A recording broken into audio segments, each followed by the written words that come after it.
The following video is a recording of a lecture from Genes to Galaxies, the 35th Professor Harry Messel International Science School, presented to high-achieving Year 11 and 12 students from across Australia and 10 other countries.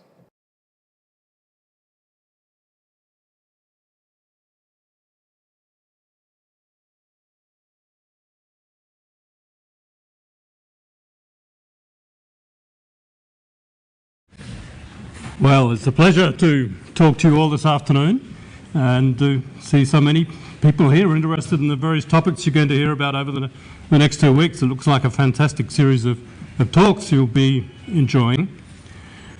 I'm going to talk to you about this topic, the search for the earliest evidence of life on Earth.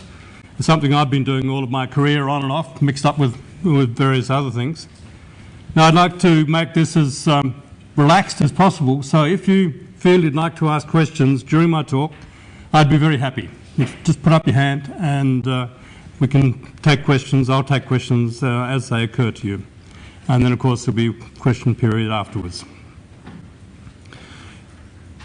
As has been mentioned, my career has been quite interdisciplinary. I'm a geologist, but I've worked with microbiologists all of my professional career. And for the last 15 years or so, I've also worked with astronomers and astrophysicists, because now my interests extend, as you'll hear tomorrow morning, to looking for life elsewhere in the universe, as well as looking for the earliest evidence of life here. I find that a particularly fascinating way to work, that is being interdisciplinary, because it's very challenging. You have to get used to asking what seem like stupid questions, because you don't even happen to know some of the words from other disciplines. So there's another reason why you should speak up and don't be afraid to ask anything. I've never heard a silly question, really. There's no such thing as far as I'm concerned. Now, it just happens that through a set of geological accidents, there are really only two places on Earth to search for the very earliest evidence of life.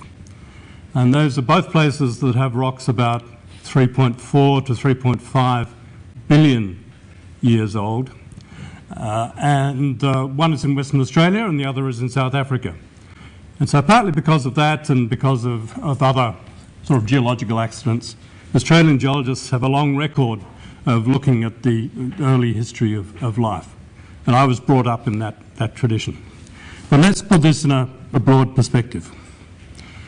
I could start it with the universe, I suppose, but let's start with the solar system. I have a laser pointer here somewhere. And of course, we're there.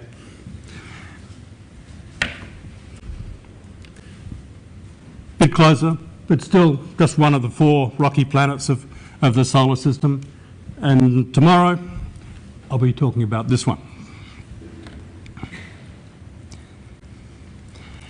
Now, to put it in temporal context, time context, let's have a look at this. This is representing geological time in terms of a clock. The solar system is... You mind if I ask you questions? I'm sure most of you know how old the solar system is. Who's going to tell me how old the solar system is? Yes, up the back. 4.6 billion years? Yes. Well, 4.56 if you want to be picky. So, there we are, the origin of the Earth, about there, and the other planets, at approximately the same time. The oldest convincing evidence of life that we have is here at 3.5. These, I didn't make this diagram, and I wouldn't have put these bits in here, but there is some very tenuous evidence I'll mention that takes us back to 3.8 billion years. Nothing but bacteria and archaea. You're familiar with the term archaea? Anybody who hasn't heard that word? Put up your hands if you haven't. Good. I wouldn't have believed you otherwise if you hadn't put up your hands. And continuing right up through this time, 2 billion years ago, still only microbes on Earth as far as we know. Then some tentative evidence of what some people call higher organisms, and the algae. We get all the way around to here before we get the first evidence of animals at about 600 million years. So for most of time, the Earth was dominated by microbes. And then we get the more familiar things that we know of as fossils. Most paleontologists work on things in this little wedge up here. I like to think I work on all of this. Well, I do.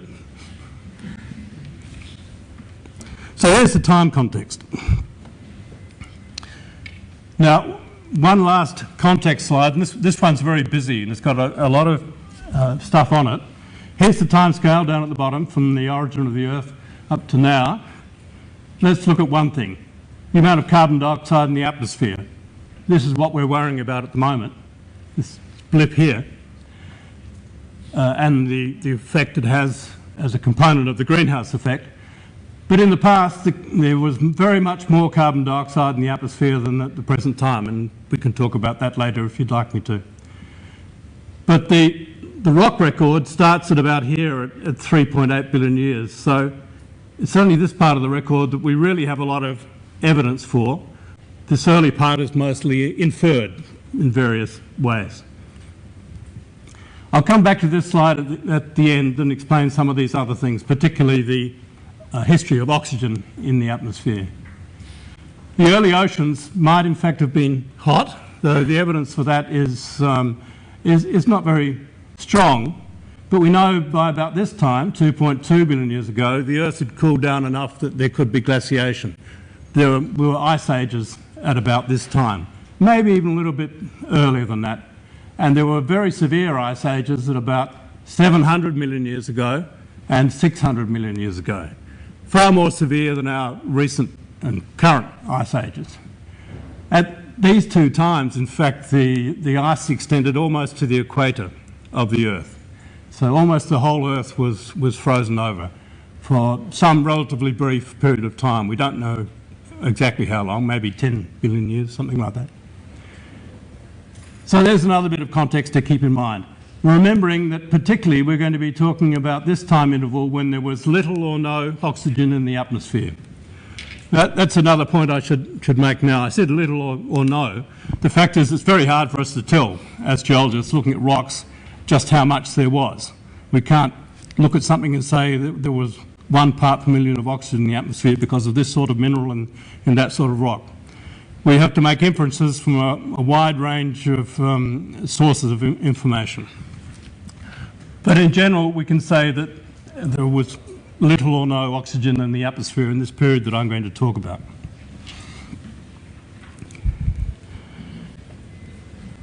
Is there anyone who hasn't seen this before? Okay, right. It's a fact of the geological record that the further we go back in time, the fewer and fewer rocks we have to look at, and therefore therefore we have very little evidence of what life was like early on.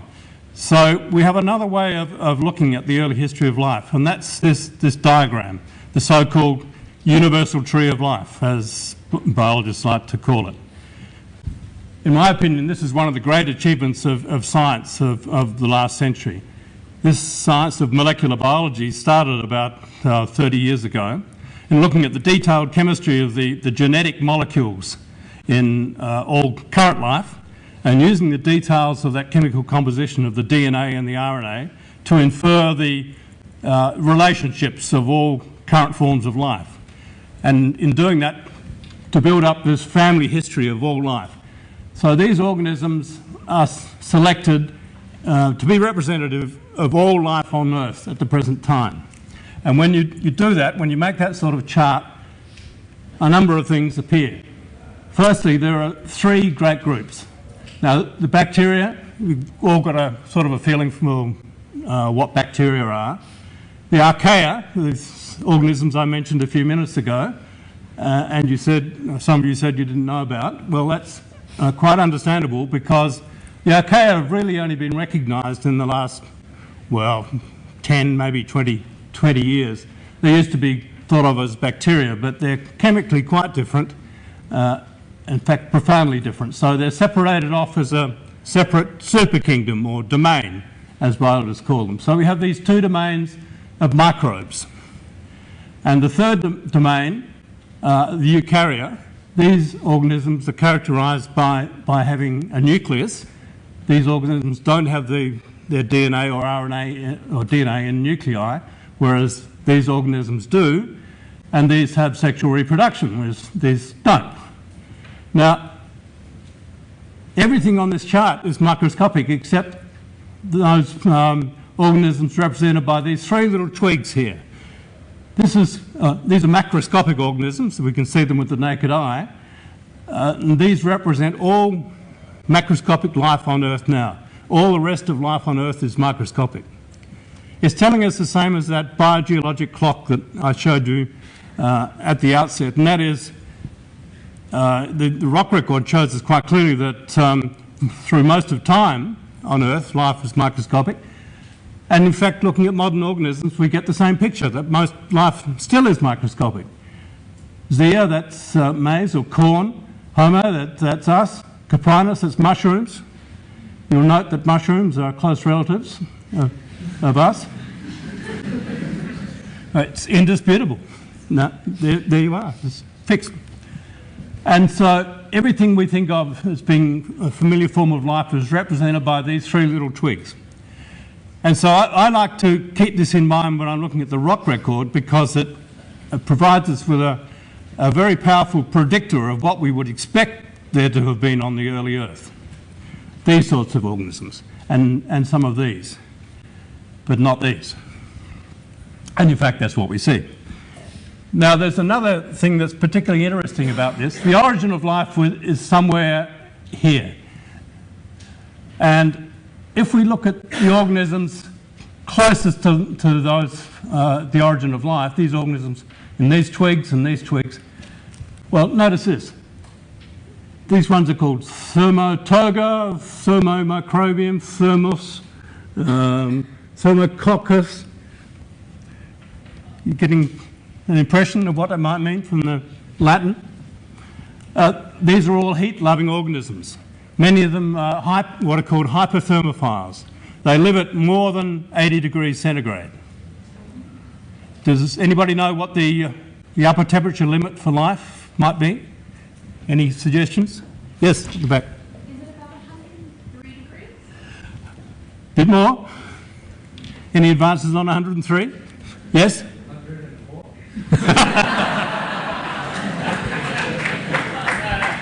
I asked for that. No, I don't want to take it a degree at a time. Any other thoughts on that? Well, as we know it at the present time, it's 121. So there is an organism that yes? Oh, is this just life as we know it? Yes, it's definitely life as we know it. So you're not talking about, not speculating as it's just life forms that we've discovered, that's the ones they can live at. Yes, I know, and that's a good question. We could theoretically predict the upper temperature limit for life based, for instance, on the temperature stability of proteins, which are essential molecules in all life. And taking that approach, that predictive approach, it was thought until a few years ago that nothing would live at more than maybe 105, 110 degrees. It turned out not to be so. These organisms that live at very high temperatures have special repair mechanisms for repairing heat damage to their proteins and other molecules. Yes? When you say live, what do you mean? I mean just able to survive. The temperature at which they can reproduce is usually a bit lower. So, I mean, if you put these organisms in compressed 121 degree water, they won't die, but they won't necessarily reproduce either. Well, what about like spores, when they create spores around themselves to tolerate high heat and extreme temperature? Should we still consider them as latent life? Yes, provided they don't actually die at those extreme temperatures. Then in that sense, they're thermophiles or hyperthermophiles. So would it still be 121 then? Yes. There is nothing known to survive at greater than 121, but that's just where we are at the present time in this study. And if I'd asked this same question, well, as recently as 5 years ago, the answer would have been 114. If I'd asked it when I was a student at university, it would have been 100. There is a lot of life out there on this world that we don't yet know about, and that's one of the big discoveries of molecular biology. As soon as, and I'll show you this a little later, but as soon as you use the tools of molecular biology in a modern environment, you discover almost an infinite number of new forms of life. But they would all plot somewhere on this chart. We haven't found anything that wouldn't plot on this chart yet. Yes? What species is it that survives at 129? It's called, let me try and remember. It's got a funny name that ends in 121, as it happens, but it's a bacterium. I can't be more specific than that. I just don't remember. So, we keep this in mind when we're looking at the rocks from the early Earth. These are the sorts of organisms that were probably around, if this is a useful predictor, and I think it is. But as yet, our tools for looking at early life on Earth are not sufficiently definitive to allow us to find the sort of diversity that this predicts. So let's go to what happens to be, as I said, by a geological accident, the best place on Earth to study the earliest evidence of life on Earth. As I mentioned, there is only one other place with rocks of this age that are well preserved, and that's in South Africa, a place called Barberton, Mountainland.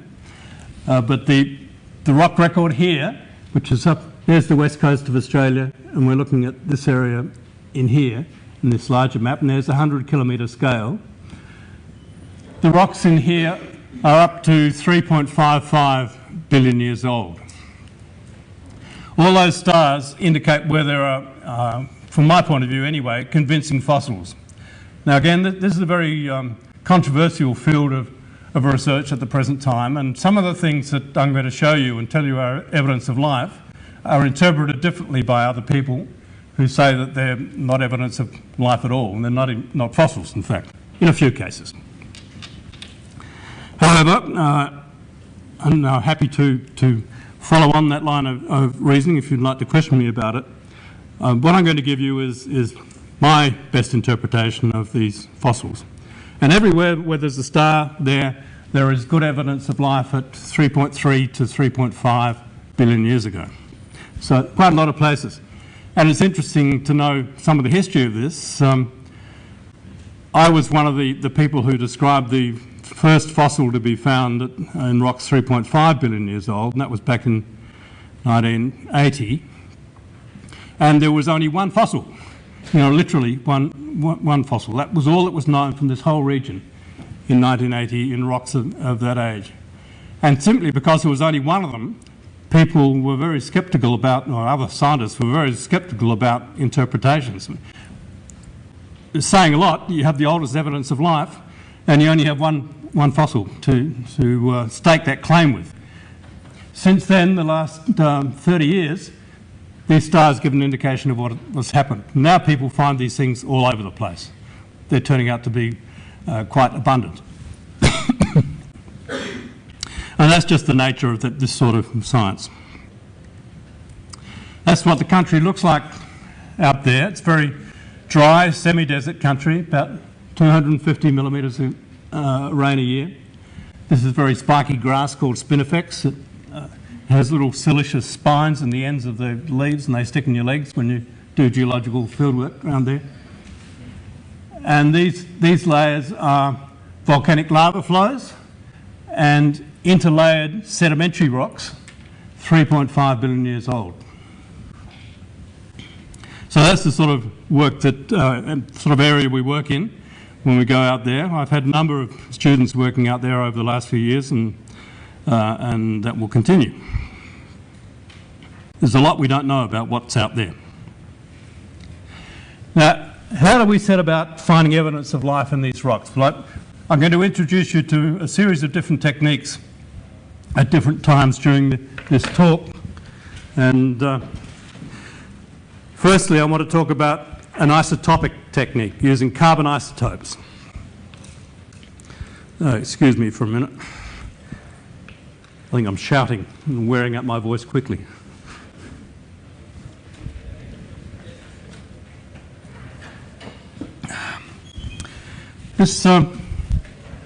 On this chart, the scale on the bottom here is a measure of the relative abundance of the isotopes of carbon, carbon-12 and carbon-13.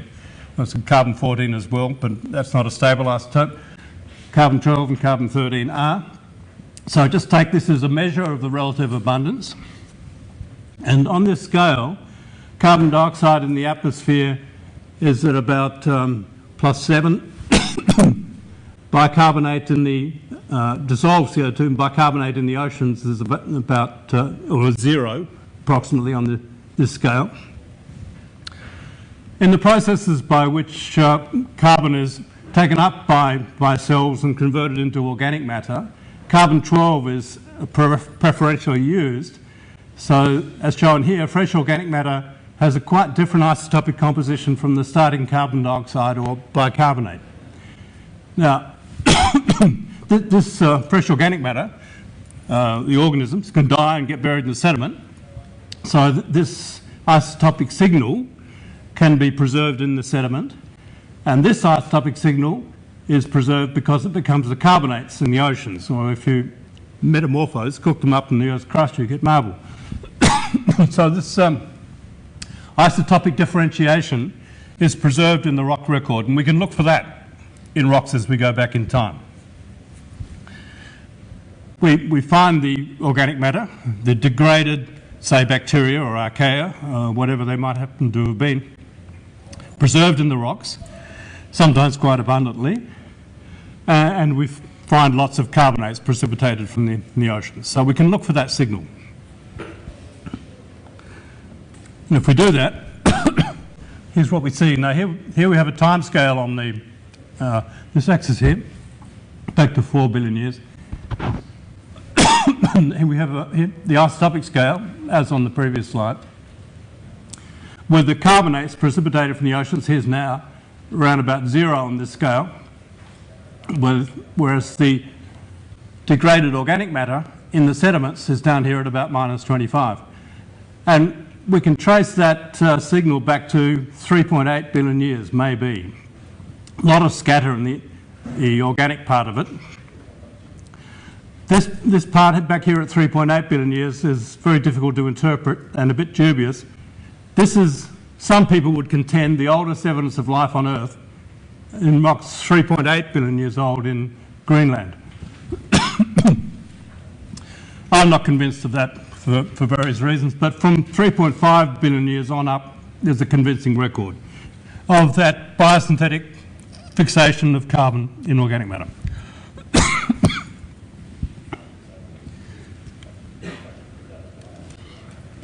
So that's one of the methods we use to trace biological history back through time. Now think back to what I said about the universal tree of life. And I said that those organisms closest to the origin of life on that chart were hyperthermophiles. Where would you go if you wanted to find a geological record of hyperthermophiles, things that lived at very high temperatures? You'd go to such things as hot springs on the seafloor. These so-called black smokers on the seafloor. They're called black smokers because the superheated water that comes out precipitates iron sulfides, which are black in this particular environment. But the waters come out of these springs at temperatures of up to 400 degrees centigrade. And as I've said, nothing lives at those temperatures. But the deep ocean water is only 4 degrees centigrade, and so you only have to move centimetres away from these chimneys to get to temperatures where life can exist. And lots of minerals are precipitating out of this superheated water as it cools, and those precipitating minerals fossilise whatever happens to be living there. And so in these black smokers you find modern fossils of bacteria and archaea. So we would want to go out in the rock record in the Pilbara, that region of Western Australia is called, and find ancient black smokers. Well, it turns out that the geologists have been doing that for a long time, and the reason is because those hot spring deposits are often rich in gold and silver and copper, lead and zinc. So there's been an economic imperative for a long time to find those sorts of mineral deposits. In fact, there are companies that want to mine modern black smokers because they can be very rich in gold, far richer than normal gold deposits. And there are some off the east coast of Papua New Guinea, for example, that might be mined relatively soon because they're in quite shallow water and have very large amounts of gold in them. Anyway, we know of many examples of ancient black smokers, up to 3.5 billion years old. to which we can go to look for fossils, and I'll show you some in a minute. But we would also want to look in the subaerial parts of volcanic systems to see what sort of life would live there. And so we need to go to the modern volcanoes to see what lives there now to get some clues as to what to look for in the past. This is a place called White Island in the Bay of Plenty off New Zealand. There are some New Zealanders here perhaps. Are there? Yay! Yes, several. Anyone been to White Island? Okay. I was looking for a young hand, sorry.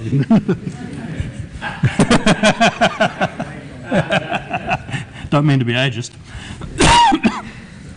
It's a spectacular place, isn't it?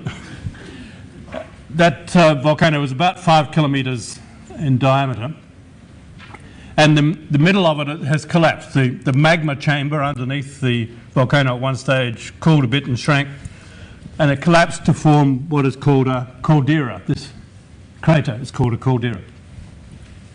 And you see the steam rising from hot springs in the caldera. And if you go there, well, you might as well be looking at the early Earth now. No sign of life at all, no vegetation, essentially. There's a little bay here where you can pull up in the boat and go on shore. You can fly out in a helicopter if you're better funded than most academics. I like to think when I go to a place like this, I could just as easily be walking on the early Earth. Or as I'll show you tomorrow morning, this is just what Mars still looks like. So we take a closer look. This is one of my PhD students. He's finished now. But you can see even at this scale, it appears lifeless. The yellowish colour is sulphur, so-called native sulphur, because the waters and the steam carry sulphur dioxide, hydrogen sulphide, sorry, that oxidizes when it gets to the surface. But here and there, if you look closely, there is life. Here's a little stream. There's a pen for scale. Little stream. The red material is iron oxidizing bacteria, and the green is photosynthetic bacteria, and there's the yellow sulphur. This is actually sulphuric acid. The stream that runs down the middle of that volcano is sulphuric acid with a pH of about 1. In fact, the waters in this caldera get down to a pH of 0. Here it's relatively cool. It's at about 40 degrees centigrade. But some of that steam you saw in the first photo is coming from what's called a fumarole, a jet of steam and gases, which comes out at 700 degrees centigrade. It's a very nasty, dangerous place to work. And so field trips to White Island generally last about 3 hours, or something like that. And then you get in the boat to go back, and you throw over a fishing line at the back, and you catch a tuna and have a nice sashimi tuna, if you like that, on the way back. Don't want to upset you about the thought of all that, but it's quite nice at the end of the day if you have a bottle of cold white wine on board the boat. Worst things can happen during field work. So those are the sorts of environments we should think about when we're looking at the 3.5 billion year old rocks, and these are the sorts of organisms that we should think about. Now if we go back to that place in Western Australia, the Pilbara, and make a diagrammatic cross-section of the Earth's crust at 3.5 billion years ago. Here's the molten magma, molten rock at depth. There's no scale on here, but let's say that's about 10 kilometres from top to bottom. And here we're in a caldera, like that caldera of White Island, and here are the hot springs on the seafloor, made because the seawater or the lake water percolates down through all the fractures in the rock, gets heated up, and comes back up as springs and fumaroles. So they're like the black smokers in the modern ocean. If we take a close look at some of the rocks, now this is a bit hard for non-geologists to, well, it's even a bit hard for me to interpret, but if you're not used to geology, it's particularly difficult. Here we're looking at a little map. There's the scale, 20 metres. The green was all basalt lava at one time, but it's been altered by the percolating hot waters to clay. And here is a rock that is filling a former hot water channelway that came to the surface. The rocks are all tilted on their sides, so we're looking at a natural cross-section. And if we go to this place up here where the waters would have come out on the seafloor of the time, we see in this blown up version of that map, here's a half-metre scale, where the waters came out, there's now a mound-shaped structure like, well, this is it, and these structures are considered to have formed on the seafloor at the vents of the hot springs 3.5 billion years ago. There's a pen in there for scale, there it is again up there. And these wrinkly layers are interpreted as having been built by microbes. And these structures overall are called stromatolites, just means layered rock.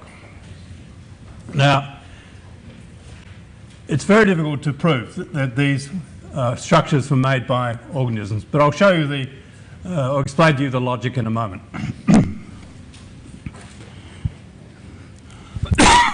Slightly younger rocks, we'll go to the next one.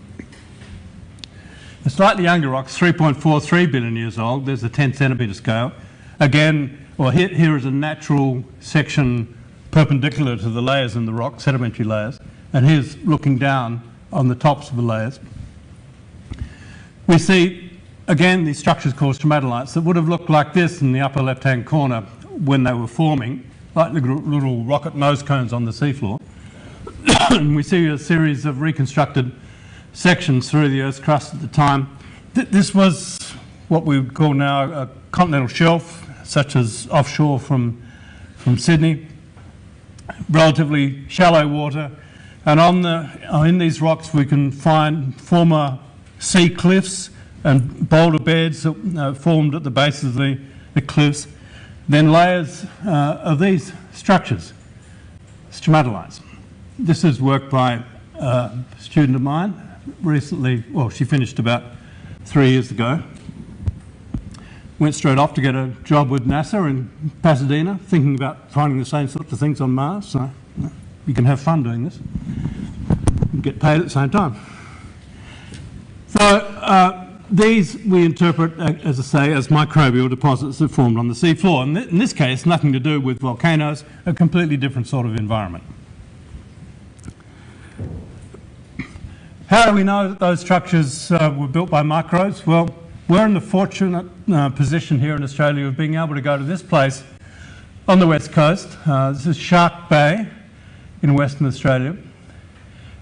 The scale is that this is a satellite image, and the scale is that from here to here in this part of Shark Bay is about 80 kilometres.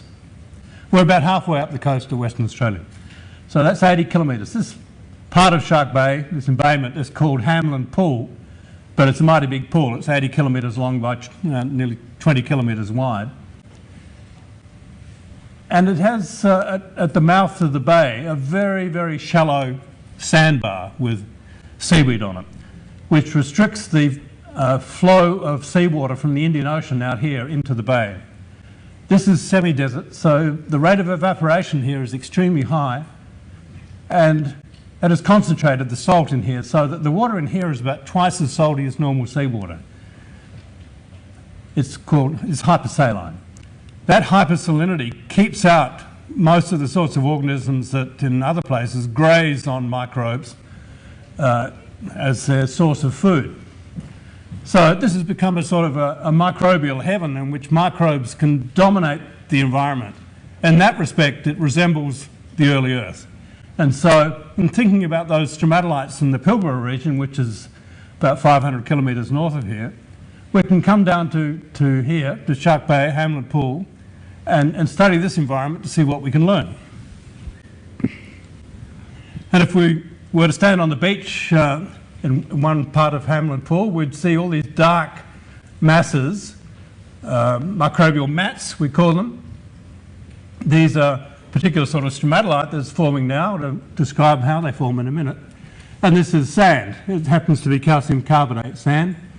And there's the shallow part of Hamlet Pool out to sea. And if we do some diving or snorkeling, I was out there a few weeks ago snorkeling over these things. This was some years ago when I could get into a wetsuit and not die.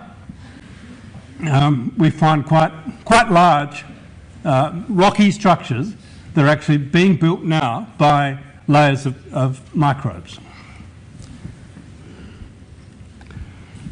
And there, if we break a little bit off the top of one of those subtidal stromatolites, we see the living microbial mat exposed to the filtered sunlight through the water. But we see that it encloses lots of sand grains, and the white things. And what happens is that during storms, sand gets washed onto the top of these microbial mats and tends to block the light. And these organisms are photosynthetic, so they need the light. So they grow up through that layer of sand, or some of them can actually move up through the layer of sand to make another layer. And so tide by tide, storm by storm, layer by layer, these things are built up. And calcium carbonate actually precipitates out of the water as well to harden this former microbial mat into a rock. And that's how stromatolites form. And so we can study these things in detail in Shark Bay and make one-to-one comparisons with the 3.4 to 3.5 billion-year-old stromatolites further north. And from that gain confidence in our interpretation of the ancient structures. Now, most of the microbes that we find when we look at those microbial mats in Shark Bay are what are called Cyanobacteria. There's a photosynthetic bacteria that perform oxygenic photosynthesis, so they release oxygen from water into the atmosphere. And I'll have more to say about that at the end. It used to be quite a simple story in explaining these mats and their ecology and how the stromatolites form. And then along came molecular biology. And people, just in the last 5 years really, have been looking at these mats using the modern tools of molecular biology. And what seemed relatively simple in showing that there were these sorts of microbes present, the scale bars are 10 microns. And you see filamentous forms, and you see spheroidal, or what biologists call coccoid forms of cyanobacteria. Well, that used to be a fairly simple story. But then if you take a sample, just a little sample of one of these mats, and extract the DNA, the Bok community DNA, and look at all the characteristics of that, you discover what looked like a mat dominated by one species of cyanobacteria. It's probably got 100 forms of bacteria in it. There are cyanobacteria on this chart. This is like the universal tree of life, but it's just one little bit of the universal tree of life. And so there aren't just cyanobacteria in these mats, there are all these other things. And we really have very little idea what the roles of these different microbes are in the ecology of these microbial mats, or in the mineralogy that results from the ecology and all the biochemical processing that's going on in the mats. We're just at the beginning of starting to unravel the complexity of this little ecosystem. So there are all those bacteria, and there are a whole lot of archaea as well. Halophilic means salt-loving.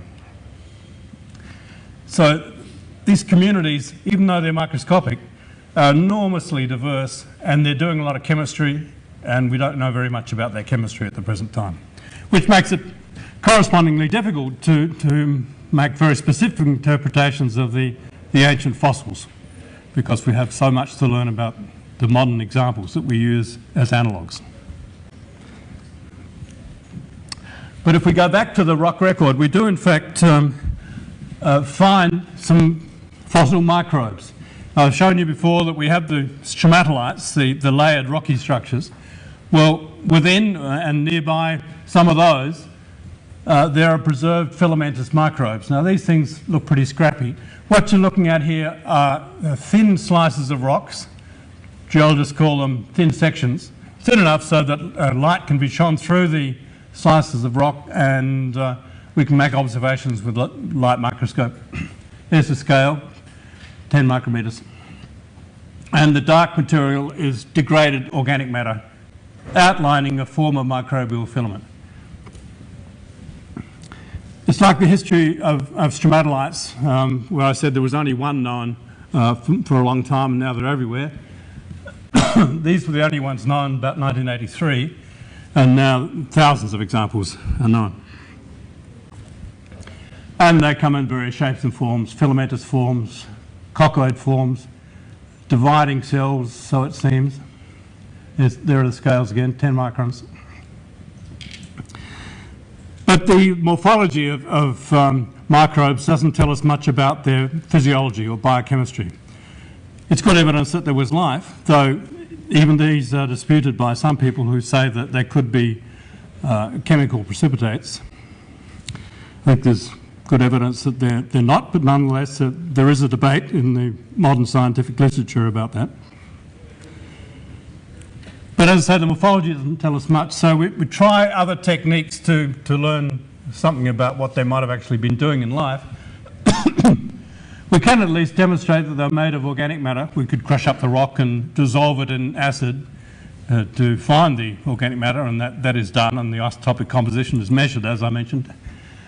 We can use Raman microscopy to look at whether or not there are aromatic carbon compounds, which there are, and that's why these filamentous structures are fluorescing, and you see the cellular structure. There's the scale. So we garner a little bit more evidence that way. And we're going up through time now to about 3 billion years ago, but still in the Pilbara. And just in the last few years, a Japanese scientist has discovered some, what in microbial terms are very large microfossils. You see the scale there of 50 microns. These are in rock thin sections again, looked at with a light microscope at 2 different focal levels in this case. And you see some sort of spheroidal structure with spheroids within it, like a spore with cells within it. Now that size, 50 micrometers, is extremely large if these things were bacteria or archaea, and it starts to make us think about whether they might have been eukaryotes, the other domain or super kingdom of life. And in that population of microfossils at 3 billion years old from the northern part of the Pilbara, there are some that are discoidal with a flange around them, and that, again, it's a hint of the sort of complexity that's not normal for bacteria or archaea, but common in eukaryotes. So there's a hint. It's tantalising. We'd like to be able to find some method of demonstrating whether or not these were actually eukaryotes. We've tried a few things like microanalytical technique, where you can actually map the distribution of carbon isotopes. Nanosims, it's called nano because it works at the nanometer scale. SINS, secondary ion mass spectrometry. It's necessary to go to Paris to do this, which is not a problem. And these are photographs of those same spindle-like or discoidal microfossils taken using the nanosims instrument in Paris and showing the distribution of carbon-12 and oxygen-18 and nitrogen-14. But that still doesn't help us determine whether they're eukaryotes or not. So we're left at this rather frustrating stage right now, and this work in this slide is only a few weeks old. We just don't know whether they're eukaryotes, and we don't really have a technique for demonstrating that they were. Except there's a ray of hope, and that comes from the so-called biomarker principle. Now, the compounds of which all microbes are preserved, or particularly the hydrogen-rich compounds, are called lipids. And some of those lipids have a chemical backbone, a carbon skeleton, each of these corners has a carbon atom at it, that is sufficiently stable that can actually survive buried and even heated somewhat in sediments for billions of years. And so here's the original lipid, that the hopane polyol, which would have come from the membrane of bacteria, particular sorts of bacteria, for this particular hopane polyol. These so-called functional groups are lost with degradation over time and heating, but the carbon skeleton remains. And so this is exactly equivalent to finding a skeleton of one of these things in the rocks. It's a fossil, but in this case it's a carbon compound. Now, some of these lipids are specific to particular, characteristic of very particular sorts of bacteria or archaea or eukaryotes. And so if we can find these in the rock record, and if we can prove that they're as old as the rock and they're not recent contaminants from the laboratory or, or from natural contamination, you know, kangaroos walk around on these rocks, and, you know, all the functions of life happen where these rocks come from, so there's plenty of opportunity for contamination. There are ways to deal with it and try and sort out whether the molecules we find in the rocks are the same age as the rocks. But again, this is a controversial area, but potentially very powerful.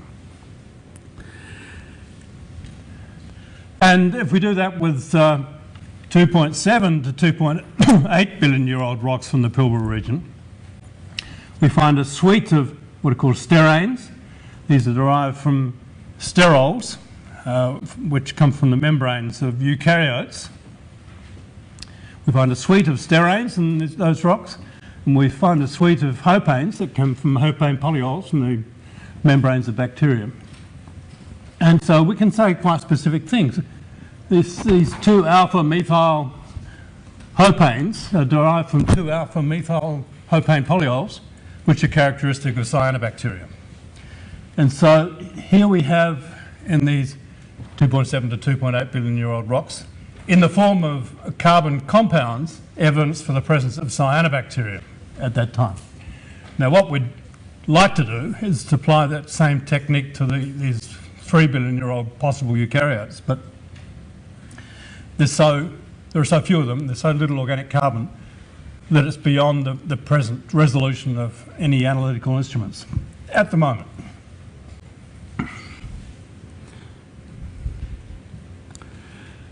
I might skip that. The hour's just about up.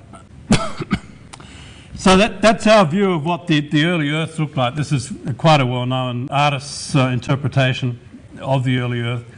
There were no continents at the time. There were abundant volcanic islands. There were the heat flow, as it's called, the heat coming out of the interior of the Earth was very high. So there were not only lots of volcanoes, there were lots of hot springs, as you see here, and stromatolites, based on what we see in Shark Bay and Western Australia, along the shorelines, and indeed there would have been in the subtidal environment. So that's the sort of picture that we should have in our minds of what the Earth was like, say, 3 to 3.5 billion years ago. But what do we really know about the biological history? Well, we do have rocks that are 3.8 to 3.9 billion years old, and they have that carbon isotopic evidence I mentioned, but it's not very convincing. So we don't know when life started, but let's say life started at about 4 billion years ago, which it probably did. What do we know about it? That's what we know about it. We go to 3.4 to 3.5 billion years ago, the rocks I've been talking to you about. Well, we find the filamentous microfossils. We see them in places where the temperatures were probably moderate. We can make deductions from the shapes of stromatolites and the knowledge we have about stromatolites form that some of these microbes were phototactic. They moved in relation to light intensity and direction. We know from the carbon isotopes that amongst the populations of microbes were autotrophs, those that could take carbon dioxide or bicarbonate and convert it into cell material. We know that some of them lived in salty places because we have evidence of the salt. We know that some of them were benthic, the ones that form that lived on the seafloor or lake floor. We have the stromatolites. We have some evidence that there are some living subterraneously. Has anyone ever heard of the deep hot biosphere? Deep hot biosphere. There are microbes living in the Earth's crust down to about 10 kilometres, or maybe even more than that. And some scientists say that there is as much weight of life in the Earth's crust as on the Earth's crust. And that would have been so throughout time. No proof that we had these oxygen-releasing cyanobacteria at that time, which will become, the significance of which will become apparent in a moment.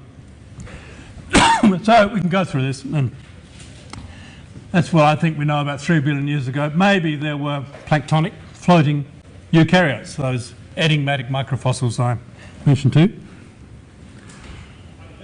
And by the time we get to this time, we're getting a pretty good handle on what was around, because we have lots of rocks from that time interval, lots of fossils to look at. For instance, we know that there were those 2-alpha methyl hopanes, and therefore probably cyanobacteria, though that was disputed just a few months ago. We know there were methane-producing archaea and methane-consuming bacteria, and so on. We can start to get fairly specific about what was around. And I'd like to finish with this graph again, or set of graphs, and draw your attention to the history of oxygen through time. I've mentioned cyanobacteria several times, and I've said that there is evidence of cyanobacteria in rocks 2.7 to 2.8 billion years old. There would have been very little free oxygen in the atmosphere before cyanobacteria set about their oxygenic photosynthesis, releasing oxygen from water, because there was no other process that we know of operative on the early Earth that produced significant amounts of free oxygen. Could have been small amounts, probably worth very small amounts in the atmosphere, and that's what this little bit of the graph is showing. But once cyanobacteria evolved, somewhere at about this time, oxygen started to be released to the atmosphere and into the oceans, and gradually the concentration of oxygen in the atmosphere and in the oceans and lakes increased. And there appears to have been a stepwise increase, a large increase, starting somewhere around about 2.2 billion years ago. And this is when the Earth became oxygenated. None of subsequent evolutionary history would have happened without the evolution of oxygenic photosynthesis in the cyanobacteria, which is why there's so much interest in trying to work out exactly when that started. We wouldn't be here. There'd been virtually nothing on land except a few microbes. And so on planets where oxygenic photosynthesis didn't evolve, we wouldn't expect to find the sorts of macroscopic life that dominate life on the surface of the Earth now. And that's where I'd like to finish. Thank you.